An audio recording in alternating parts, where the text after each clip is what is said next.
Thank you, Madam President. And I understand that it's not your intent that we will take any votes today. I do think that at the soonest possible opportunity, we should vote on the declaration of no further need. I will vote against the declaration of no further need. It is clear to me that we do continue to need Jeremiah Park for the time being, and that we'll just have to leave the buses there until such time as we work this out, and that will take a while.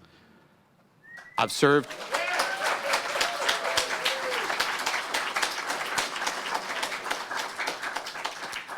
on the County Council for 14 years, and I'm proud of my service. When you reflect on the hundreds of decisions that we make every year, it's not reasonable to expect that every single decision we ever made in hindsight is perfect or wise. And I will tell you that at the time that we took up the Shady Grove Sector Plan, in I think 2006, I went back and I looked at the film because I vividly recollect saying at that time that that master plan was before us in my first term on the County Council, that taking a bunch of undesirable uses and saying we'll put them somewhere else without specifying where somewhere else is not the same thing as planning.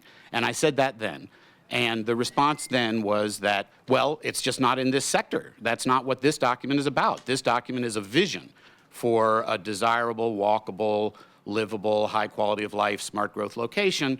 And I will tell you now, with the benefit of hindsight, that I wish I had not voted for the Shady Grove Sector Plan. Phil Andrews was the only one who voted against it.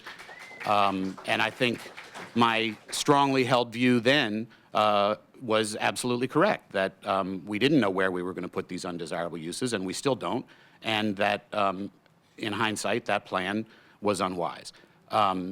Having said that, I'm glad that, along with my colleagues, we had the foresight to enact the legislation that I was the prime sponsor that requires the council's deciding before we dispose of public assets. So this whole issue of giving the council the ability to determine whether we still have further need of county property is as a result of this legislation, which I will note was one of the very few pieces of legislation ever vetoed by Mr. Leggett. We had to override his veto on that.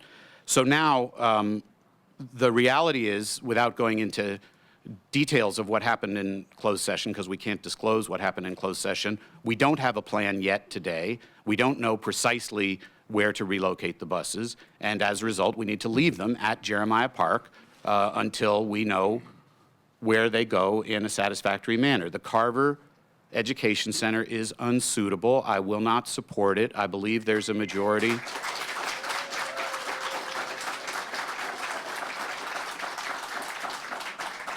I believe there's a majority of council members who share that view, but they can state their view as we proceed.